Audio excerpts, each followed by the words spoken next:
একটা মেয়ে বিয়ে হওয়ার পরে শ্বশুরবাড়িতে গিয়ে মানিয়ে নিতে নিতে অনেকটা সময় লেগে যায়।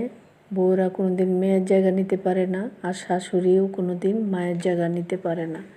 তো যাই হোক, আসসালামু আলাইকুম আমার প্রিয় ভিউয়ার্স, আপনারা কেমন আছেন? আমরা তো আলহামদুলিল্লাহ ভালো আছি। আজকে অনেকগুলো ধনিয়া পাতা নিয়েছি, 1 কেজি। তো সাথে রসুন, পেঁয়াজ, কাঁচামরিচ সব কিছু দিয়ে এই 1 কেজি ধনিয়া পাতাই ভর্তা করব।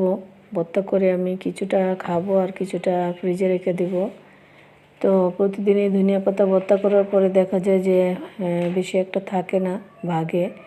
সেই জন্য আজকে বেশি করে ধনিয়া পাতা ভর্তা করলাম, শাকের মতো। দেখি এবার ভর্তাটা হয়ে গেছে, আর সিদ্ধ দিয়ে ব্লেন্ড করে নিয়েছি, বাটার সময় নেই তাই। আর একটা খাট কিনেছি, সেই খাটটা কেমন হয়েছে অবশ্যই আপনারা কমেন্টে জানাবেন।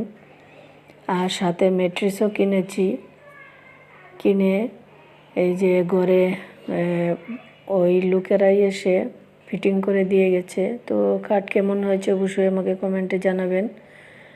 আসলে একটা সিঙ্গেল খাটের প্রয়োজন ছিল, একই রুমে 2টা খাট পেতেছি যাতে পাশাপাশি থাকে। সেই জন্য একটা সিঙ্গেল কাঠের প্রয়োজন ছিল, তাই একটা সিঙ্গেল কাঠ কিনে ফেললাম। আর কেমন হয়েছে জানি না, দেখি কিছুদিন যাক তাহলে বুঝতে পারবো কতটুকু ভালো আর মন্দ। তো যাই হোক, খাটের দামটা কীরকম হতে পারে আপনারা অবশ্যই অনুমান করে আমাকে জানাবেন, আমি বুঝতে পারবো যে আমি ঠকেছি না জিতেছি। তো যাই হোক, আজকের মতো আল্লাহ হাফেজ।